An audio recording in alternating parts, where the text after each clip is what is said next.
go. All right, is there anything else? Let's see. On the state of 80 carries. Nemesis on the state of 80 carries. All right, let's see.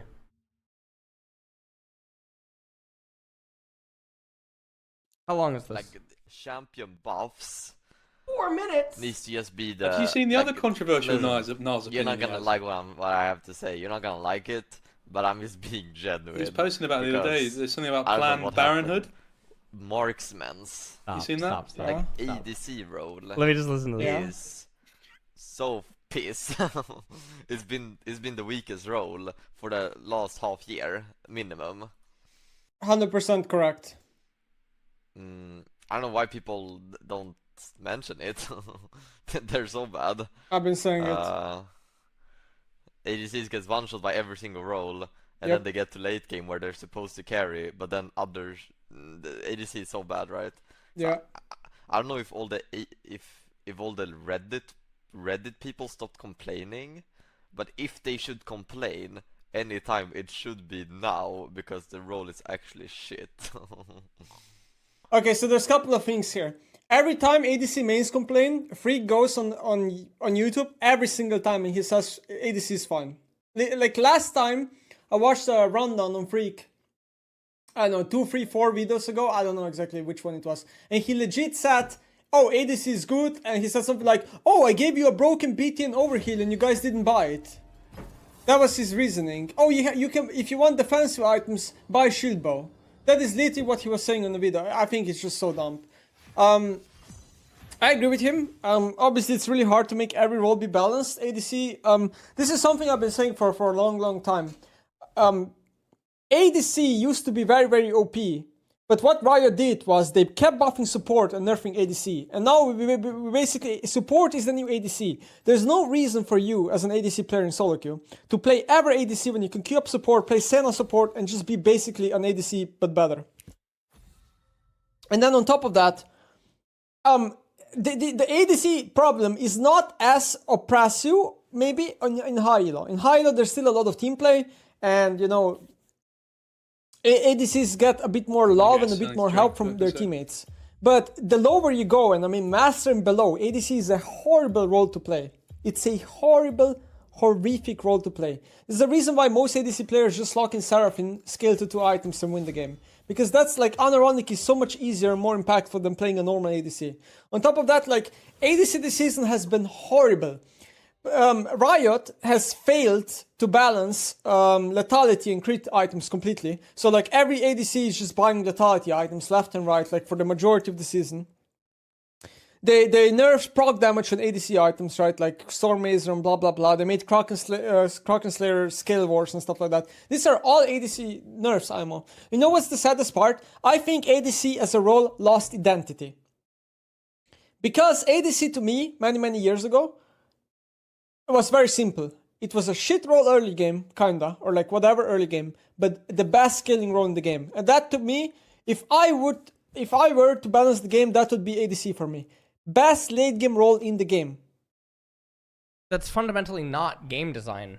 See, I wish I had my conversation with Froxen when we went on that like 4 or 5 hour hike recorded. I really wish that combo with Froxen was recorded. Because Froxen also specifically talked about why certain streamers just don't get it because they don't understand game theory, and they don't get game design. That's not game design. You don't arbitrarily just decide that a certain role is capable of doing X, Y, and Z, and that, you know, whatever. Now you can talk about classes. Now if we're talking to ADC as a class, or if we're gonna argue semantics here and say that role or whatever class is always supposed to do this type of thing. Yes, but there is supposed to also be like some sort of like a flowchart, right?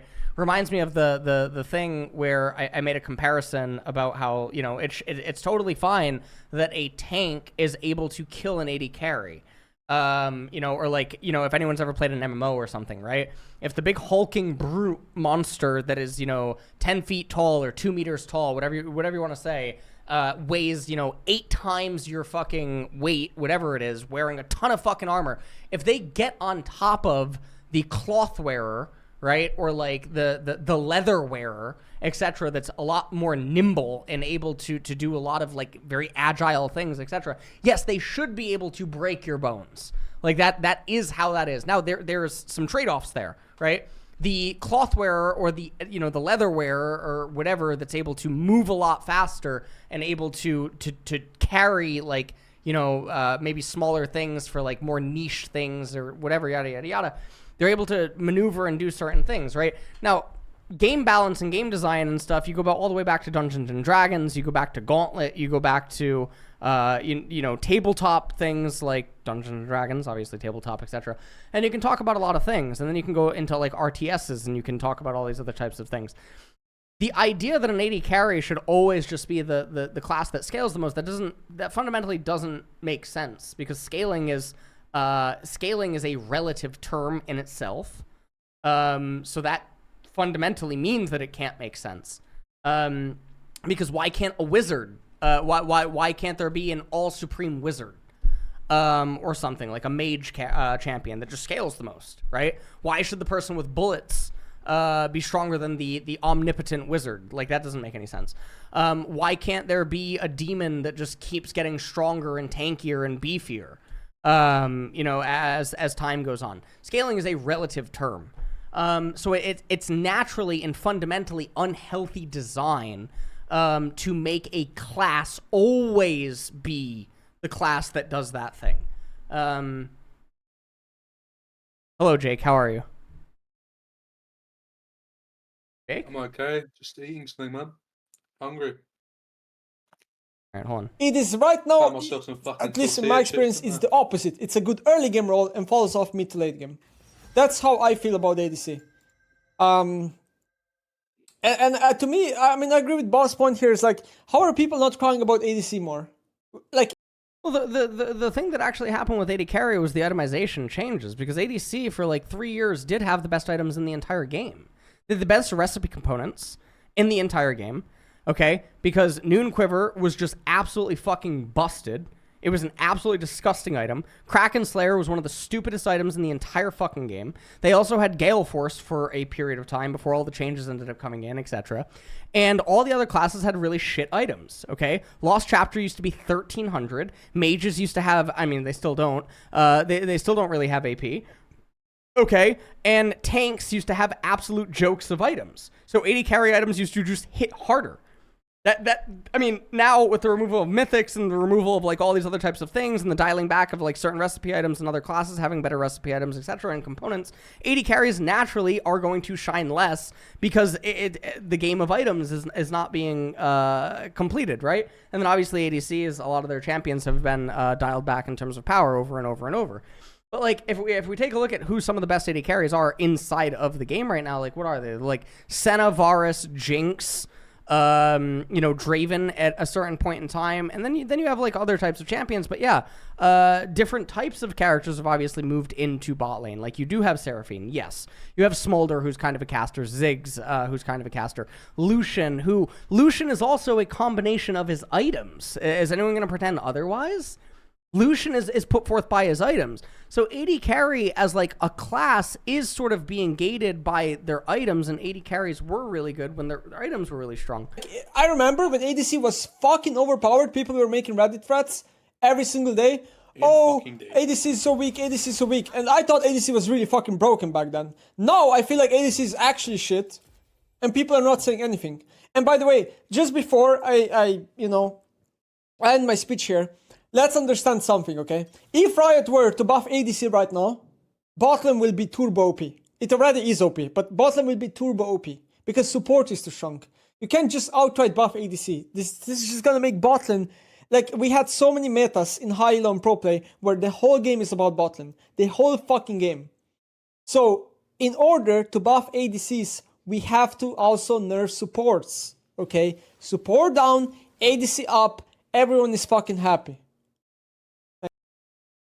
Yeah, but like supports can't really go down. Like we've had a progression. God, I'm gonna get trapped. I'm gonna get locked here into a whole other conversation if I start talking about this. Oh wow, I guess we still have time. the thing about supports and like other stuff is the game understanding has evolved so much in such that certain recall timers and certain turret dives and like other stuff, you know, depending on how high you go, becomes more apparent, right? And what the champions and the characters should be doing at certain things, like on certain resets and all this other good stuff, also became apparent to pretty much everyone else, junglers, mid laners, etc. At least on a very elementary level. So now what ends up happening is supports will forego laning phase in order to roam and influence mid or jungle, right? Because it creates more benefit for the overall game state or the team, you know, whatever you want to end up saying. So this is a byproduct of, it doesn't even necessarily have to do with support gold income, right? Because if you make it so that there's not that much gold income on support, then what'll end up happening is they will still choose supports. It's just which ones can do this without gold income versus supports that do it with gold income that are also like very, very strong, right? So you're going to get the supports that don't actually need gold in order to be valuable. Well, what are supports that don't need gold in order to be valuable? Well, Nautilus is actually one of them. Blitzcrank is one of them. Leona is one of them, etc., right? Now, there also used to be certain enchanters and stuff that were able to just function off of one core item and stuff, and they're able to be valuable. So that's all that would end up happening is you just get a progression. And this is also another reason why tank meta always exists. Because everyone wants the least variance. How do you have the least variance? The way that you have the least variance is you gravitate towards things that naturally take longer to unfold. So that is why tank meta always gets cycled back to, and why every single year meta, you know, after Worlds, post Worlds, whatever, is always going to feature more aggression than by the time you get to the very end of the year and you get towards Worlds and everything like that. And then you watch the progression of Worlds and you watch the tournament develop and you watch all these other types of things. And you watch closer and closer the teams dial down the meta into like more bruisers, more longevity, more like all these other types of things. And this is not a League of Legends specific problem. This is something that you can, if you've been around long enough, and one of the things that I always try to talk about through my tenure in esports going on 20 fucking years across different genres, you can find it in TCGs, you can find it in RTSs, you can find it in other MOBAs, etc. You can find it pretty much fucking everywhere. Because it is a natural thing that you want to do. And also, if you've watched like documentaries and you've watched on like the professors and the scientists that break down deep learning and all this other type of stuff, and the data and the information that they've been able to basically reverse engineer or understand from AI, will also speak towards these types of principles being present in the logic, right? Reducing variance and all this other type of stuff. So it is a natural progression. So again, you can't just nerf support because we are past a point of just arbitrarily nerfing support. There's no such thing as that anymore. Especially the same way that Riot's patches are not actually meaningful enough because we are not drafting or picking around 5 fucking damage in a lane phase trade, okay? We are not drafting around 20 damage in a lane phase trade. Now, the changes that are actually meaningful are when spell casts or auto attacks are going to happen so consistently inside of a lane that it's not just equaling 20 or 30 damage. We're starting to talk about it entering into the triple digits. Or we're talking about it being able to save you time on a minion wave or something, and it's going to allow you to recall several seconds faster and gain access to these types of recalls that you were able to do before, and yada, yada, yada. Those types of changes are actually meaningful inside of the game. That's why, like, Jarvan getting 2 seconds or something shaved off his Q is, like, a really big deal. Or if certain itemization comes out and it shaves, 3 seconds off your entire combo, that's a really big deal. Like, these types of things are very big. But there's no more, like, arbitrarily nerfing support, nerfing ADC, nerfing mid, there's no more of this. Because we're not capable of drafting around it anyway in the first place because we're not fucking superhuman. So with these limitations in place and these other types of things and yada yada yada, the game is for the most part relatively static. We're not in a dynamic state of League of Legends anymore. And nothing that we're going to be experiencing is going to cause that to unfold. So where do you really go from there? I don't know. I think that extreme changes are necessary. People always like to bitch, piss, and moan about jungle and all these other types of things. One of the ways that you can make jungle naturally more relevant, and you can also make the viewing experience better, but again, it won't be very nice for pro players, is the removal of early game trinkets. Trinkets were obviously an addition that Riot put into League of Legends many seasons ago, where everyone got to start the game with a trinket and everyone got a ward. And what this ends up doing is it ends up killing early game jungling, because at the pro level, it is really fucking hard to get a gank off. And it becomes increasingly more difficult to get a gank off when everyone has their trinkets and they time their trinkets and it's coordinated, and then people get control wards and yada yada yada, and it's very hard to play around vision. That's why bloody games and high action games where you get, 1 kill a minute, 2 kills a minute, etc., these types of things don't really happen anymore. And even if, trinkets were removed and wards were removed and stuff like that, you would end up realizing that the pro players would be able to tighten up in a way where, yes, jungle ganks and stuff would still be possible and whatnot, but it would still be harder. I think, something like that would be good. That's a way to also nerf support in a way, where now if you make the supports, arbitrarily roam and do all this other type of stuff, and, there's not vision there and stuff, you can kneecap them harder than you normally would in terms of income and gold accumulation. Yeah, gold accumulation and, roam timings and yada, yada, yada. But yeah, pretty much that. It's pretty much... God, I'm losing my voice. I'm so sorry, Jake, by the way. I go on these tangents, sorry. That's no worries, mate. Sort of, I've started knitting when you do that. I'm making a jumper for my gram. Mm-hmm. We're almost in draft.